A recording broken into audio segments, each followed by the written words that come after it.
ویژگی‌های مهم استارتاپ ویزای کانادا.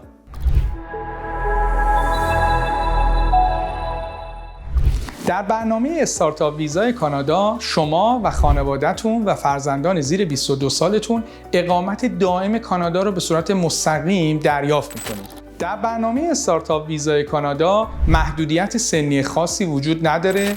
میزان حداقلی برای مدرک تحصیلی ذکر نشده در قانون و نکته مهم اینه که شما تنها به یه آیلتس نمره 5 احتیاج دارید. در برنامه استارتاپ ویزای کانادا شما باید یک موضوع خلاقانه نوآورانه رو به اداره مهاجرت معرفی بکنید. برای اینکه اداره مهاجرت بتونه تشخیص بده که این بیزینس پلن شما خلاقانه و نوآورانه هست، یک سری سازمان‌های شبه دولتی وجود داره در کانادا که شما باید بیزینس پلنتون رو به این سازمان‌ها ارائه بکنید تا بتونید لتر آف ساپورت دریافت کنید. بعد از اینکه لتر آف ساپورت رو دریافت کردید، مدارکتون رو برای دریافت اقامت دائم کانادا به اداره مهاجرت کانادا ارسال می‌کنید.